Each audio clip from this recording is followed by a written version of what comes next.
Hey everyone, so we have some NCAA women's basketball whip around here for Tuesday, January 27, 2026. So we have Wichita State up 42-3 at East Carolina. 4-3 in the first. East Carolina is in second place in the American.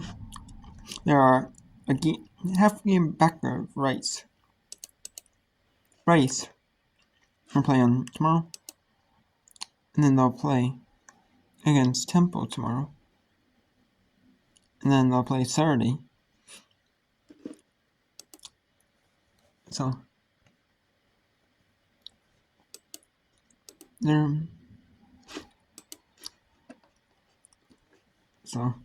Rice is a half game back.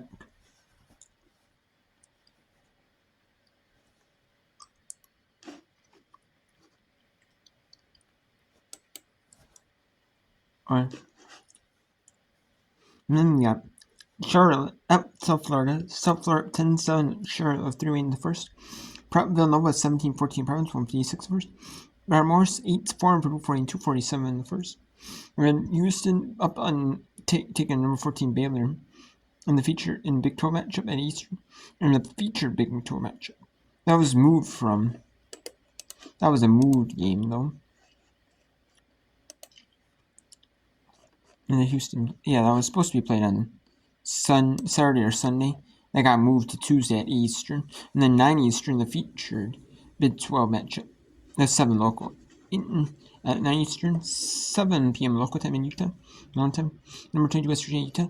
Then we got UNC Mountain taking on Campbell. That was supposed to be played Sunday. That was moved to Tuesday at 3 p.m. Eastern. At 3 p.m. Eastern. Campbell won in overtime, 67-61. And then Tulsa moved up their game of Florida an hour due to weather and the ice and freezing rain. And then kind of Texas, they don't have the cars, 4-wheel drive cars. Much really. They might, but not. Snow. They don't really know driving snow and ice and all that. There are 77-58. Tulane and Memphis postponed. That game, with the NBA game, was on Sunday that was postponed. They postponed that college game. And then North Texas UTSA moved to Wednesday at 4 p.m. Eastern. It was supposed to be played Tuesday night and got moved, so a bunch of these games get moved due to weather. And like I said, there's games on Monday the 32nd. North Carolina Central, Tennessee State got moved, and then the 9th, North Alabama Central got moved. Richmond George Mason moved to Monday the 16th. Unsure of the time. The State Grambling, unknown time. And the 2nd, Belmont, Southern Red Belmont. There'll be some other games in you see Sam Houston, Missouri State on Tuesday night. So there might be some unknown Saturdays due to weather. I am not sure which other games. So there might be something Wednesday night or Thursday night. Those two teams have off. But these are for sure the non-steering teams. And it's a clear make. So, and then we have, and let's go to whip around 4 till 9 Eastern time. So let's talk about it. Let's take a look at the whip around. We'll do some whip around here today. First up, we got let's go to Wichita State at East Carolina. It'll show you the remaining of the second half of Wichita State, East Carolina. Then the first half of Charlotte, South Florida, Providence, Villanova. And Morris, Purdue, Fort Wayne will go to halftime at those games. And then we'll have a whip room break. And then because if Houston Baylor's doing the game on, or all those three, But if Wichita East Carolina is close, we'll go Wichita East Carolina. There's a technical foul on there.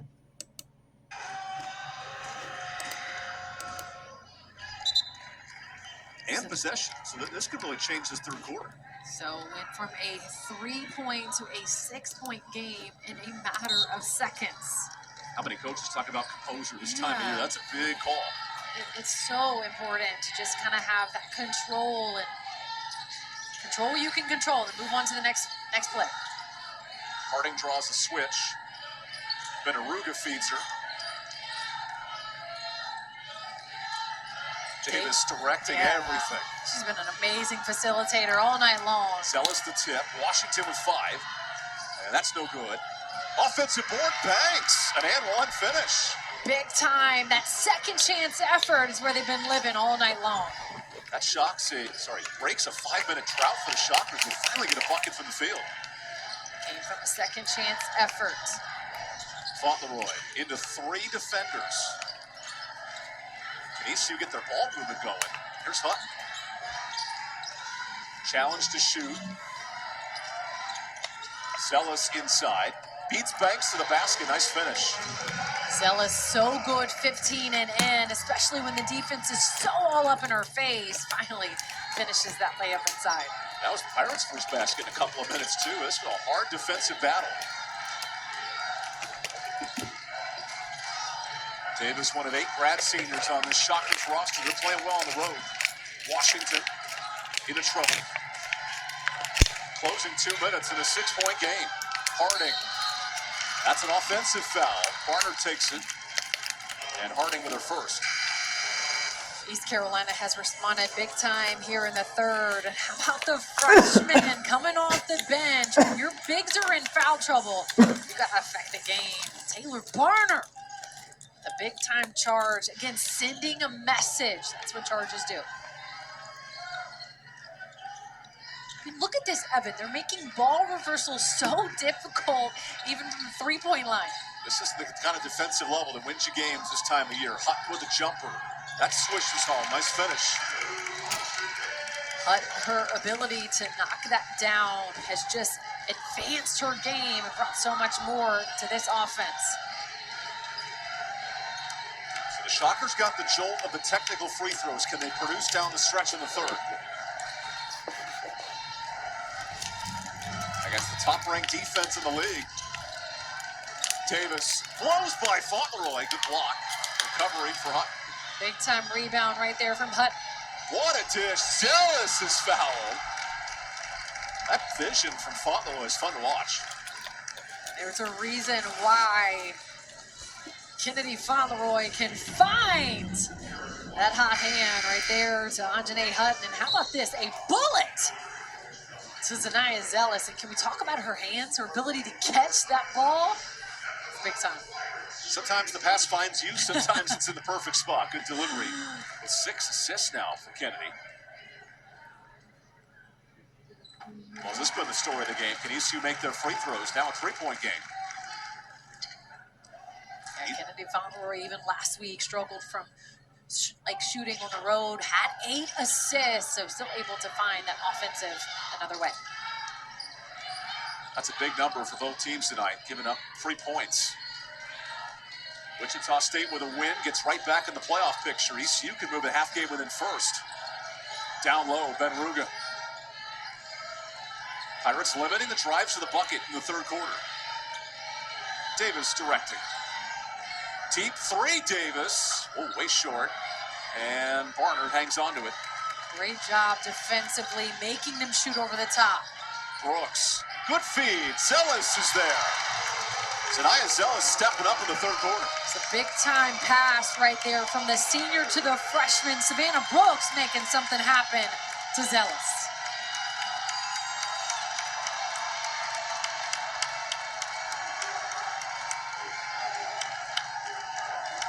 Seven straight points for East Carolina. Davis with clock ticking.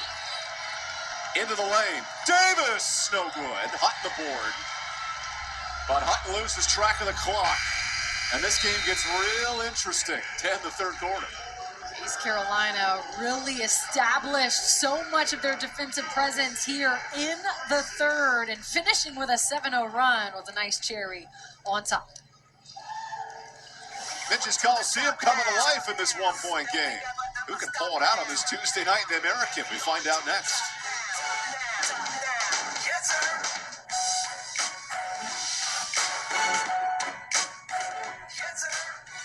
To test the toughness of the 3-row Kia Sorento X-Pro and the Kia Sorento Turbo Hybrid, we recreated some of the wettest springs, hottest summers, windiest falls, and coldest winters, all on one track. to prove these three-row SUVs were built for the unstoppable. Kia, movement that inspires. I'm new to the neighborhood, but that's good. Makes you branch out, meet people.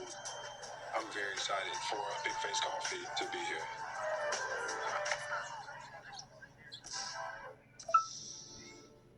Welcome to the greatest show on earth.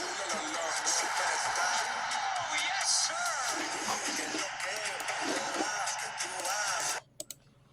So let's go to Robert Morris at Purdue Fort Wayne. This is second quarter here in this one. Quick moving first quarter. The 20, So Purdue Fort Wayne, Robert Morris. This is actually a good battle in the Horizon League. Both are 7-4. Green Bay is undefeated 12-0, but Robert Morris is 7-4. Purdue Fort Wayne 7-4. The winner of this will be 8-4, tied, or for at least second place in the league.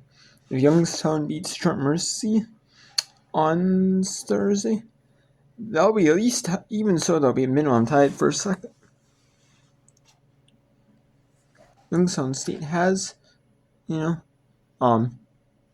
Fort Wayne has the advantage over Robert Morris has the advantage over Youngstown State, but Purdue Fort Wayne lost to Youngstown, so winner of this will be at minimum second place in the league, tied for second. I mean, I say tied because right now, even though tied ahead, still, you still got a lot of games to go till the end of the month, till the end of February. So, and conference plans in the end of February, last day of February, which is Saturday 28th. So.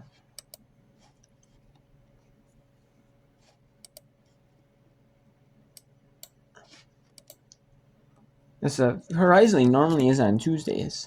This is a featured Horizon League Tuesday Horizon League game. Yeah. And these small majors, they're not shy about, like Big East, Horizon. Some of these conferences are not shy about putting games on Tuesdays. Women's basketball on Tuesday, like Armor's Proof Wayne. It's a good one, Good matchup on a Tuesday. It ends up being a 7-4 at 7-4, and it's a showcase game, like the OBC.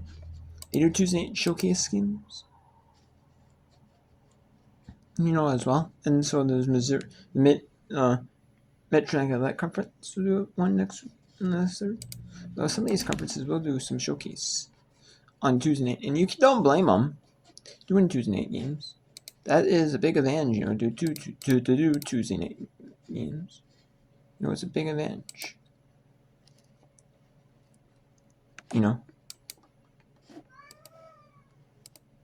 Because Tuesday night, if people are women's basketball fans, they'll tune into some of these smaller games, and they normally wouldn't, even just watch them on TV, on the streaming.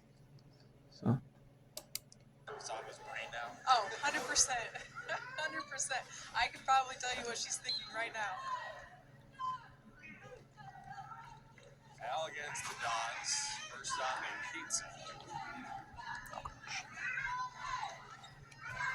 And when all three go to halftime, one's in the first half, well, and they'll whip them first to short a little bit.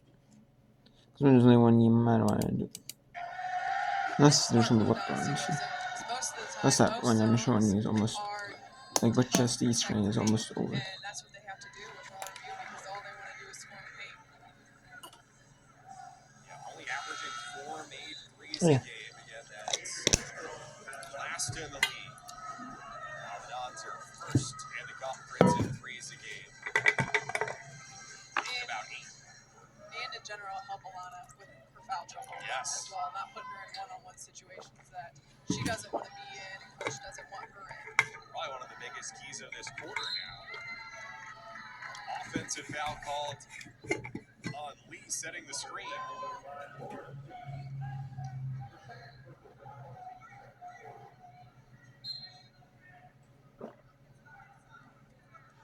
That's her second. I feel like the offensive fouls have been hurting players more than on defense. Yeah, no kidding.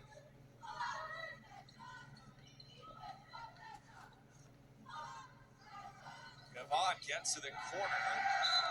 ball. Dons will get it.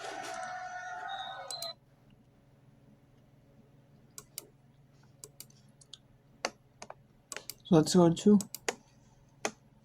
let's go to Province at Villanova. It's on like the third tier Big East schemes in basketball. Like that all like the first tier like Big East like sports events like you know they want to show on all sports or on FS1 about basketball like women's basketball. Like you know you have some on Fox Sports 1, Peacock, like True TV, the fourth tiers. You're even on ESPN Plus. I like that, you know. Even like all the best sports in like volleyball, soccer, men's women's soccer, volleyball. You got softball, baseball, some men's basketball non-conference. I like that, you know. And then you have lacrosse. You have what else? Like a bunch all sports that they have. And I like that Big East has, you know, because of Flow Sports. I mean, Big East used to be on ESPN, actually televised networks, but now it's on ESPN Plus.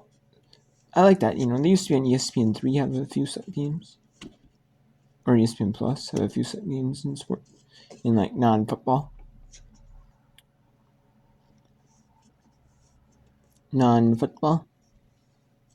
I like that, you know.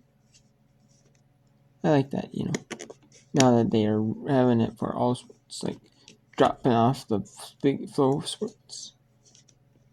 You know, when their contract went over, and their contract was, and I wouldn't be surprised if the Coast Athletic Association did that. You know, for more exposure as well. I wouldn't be too surprised if they did.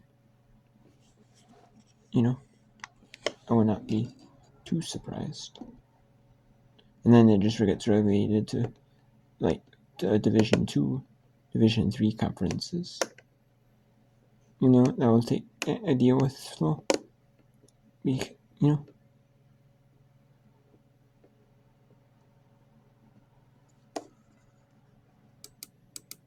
I don't think Aaron's real happy with that. Hey, what though? With Don only shooting 50% from 3. They're only up 2. That's not a good sign. Aaron back.